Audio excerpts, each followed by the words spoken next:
प्रिय विद्यार्थियों, आइए वर्ण विचार के अंतर्गत व्यंजन वर्ण के बारे में हम पढ़ेंगे। इसमें देखते हैं, आइए संस्कृत व्याकरण में व्यंजन वर्ण के भेद पार्ट 2 में व्यंजन के बारे में समझेंगे। व्यंजन ऐसे वर्ण जो बिना स्वर की सहायता से नहीं उच्चारण किए जा सकते, यानी हमें पता है व्यंजन होते हैं वो अर्धमात्रिक होते हैं।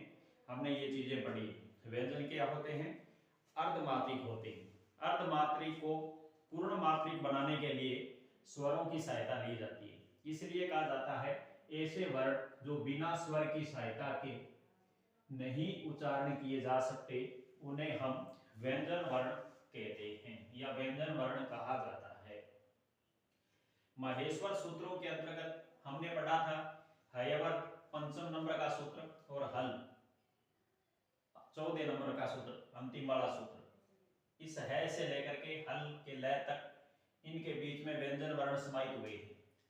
तो हयवर्ण से हल सूत्र तक इन को ग्रहण किया जाता है, इन व्यंजनों को ग्रहण किया जाता है।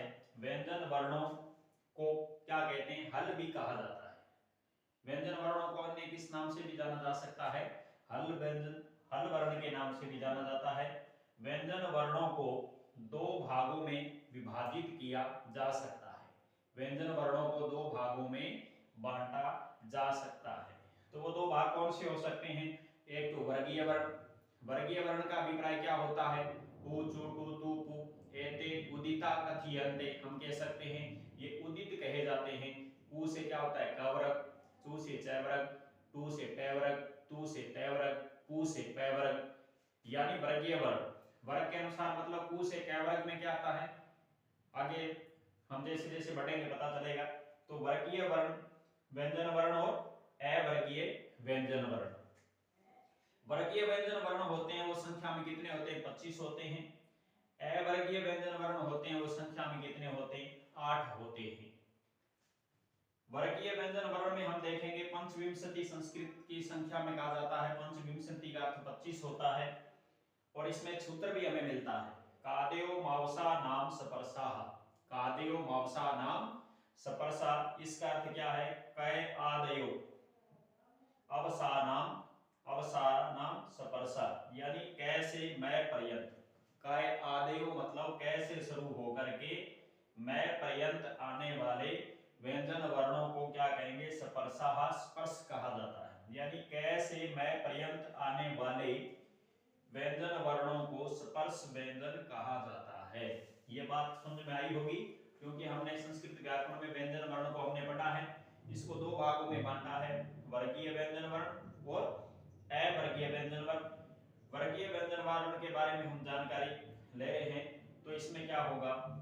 कै आदेव मावसा नाम स्पर्शा, मतलब कादेव मावसा नाम स्पर्शा, कै से मैं पर्यंत आने वाले व्यंजन वर्णों को स्पर्श व्यंजन कहा जाता है।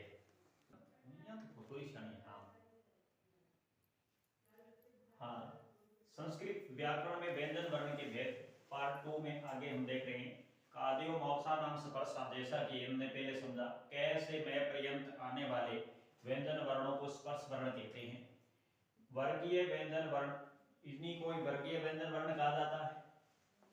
अब उदित किसे कहते हैं? जैसे कुवर्ग, कु चु टु तु पु एते उदिताः कथयन्ते, यानी ये उदित भी कहे जाते हैं, क्योंकि कु से कै वर्ग का बता रहा है, चू से च वर्ग का, टू से पूरा ट वर्ग का बता रहा है, तू से पूरा ते वर्ग का बता रहा है, पू से पूरे प वर्ग के बारे में बता रहा है। अब हम वर्ग ये तो जानते हैं कि वर्ग क्या होता है। जैसे कै के साथ वर्ग जोड़ा तो इसका अर्थ है इसके पांचों व्यंजन क ख ग घ ङ, च वर्ग से च छ ज, च छ ज झ ञ, ट वर्ग से ट ठ ड ढ ण, त वर्ग से त थ द ध न, प वर्ग से प फ ब भ म। तो ये हमने अपने से पूछ ले स्पर्श वर्ग कितने होते हैं? तो पंचविंशति संस्कृत में लिखा हुआ मिलेगा, उसको 25 कह सकते हैं। अब उसके बाद हम 2 नंबर पे लिखा था हमने अवर्गीय व्यंजन वर्ण। अवर्गीय व्यंजन वर्ण कितने होते हैं? 8 होते हैं। कौन कौन से? यणो अंतस्थाः, यणो अंतस्था, जो हम अंतस्थ वर्ण पढ़ते हैं, य व र ल, पीछे भी हम पढ़ के आए हैं, प्रत्यार वहां बनाया गया था। सल मुसमाण है, सल मुसमाण है, सल प्रत्यार में आने वाले स स स ह, तो इसको हम क्या कहेंगे, यण प्रत्यार में आने वाले, इनको क्या कहेंगे, सल प्रत्यार में आने वाले। सल प्रत्यार से बनने वाले वर्ण क्या कहलाते हैं, ऊष्म कहलाते हैं। और यण प्रत्यार से बनने वाले जो व्यंजन वर्ण होते हैं वो क्या कहलाते हैं, अंतस्थ कहलाते हैं। अंतस्थ का अर्थ क्या होता है, हम जब बोलने का प्रयास करते हैं तो हमारे शरीर का मुखमंडल है उसके आंतरिक भागों से प्रयास किया जाता है, वो अंतस्थ वर्ण होता है। और उस वर्ण का अर्थ क्या होता है, जब हम व्यंजन वर्णों का उच्चारण करते हैं तो हमारे मुखमंडल की श्वास वायु है वो गर्म हो जाती है। इसलिए हमें यह ध्यान रखना है, काद्यमावसा नाम से परसा जो वर्गीय व्यंजन वर्ण होते हैं वो कितने होते हैं, 25 होते हैं, पंचविंशति होते हैं। और अवर्गीय व्यंजन वर्णों को हम बांटते हैं तो ये 8 होते हैं। यणो अंतस्थः, ये अंतस्थ वर्ण यण प्रत्यार के अंतर्गत आने वाले व्यंजन वर्णों को क्या कहेंगे, अंतस्थ कहेंगे। ये संख्या में कितने होते हैं, 4 होते हैं। इसी 4 को संस्कृत में क्या लिखते हैं, चतुर्वार। इसी प्रकार हमसे बोले कि सल मुस्मान उष्म वर्ण कितने होते हैं, सल प्रत्यार के अंतर्गत जो आते हैं ये भी संख्या में 4 होते हैं, इसको भी हम क्या कहेंगे, चतुर्वार।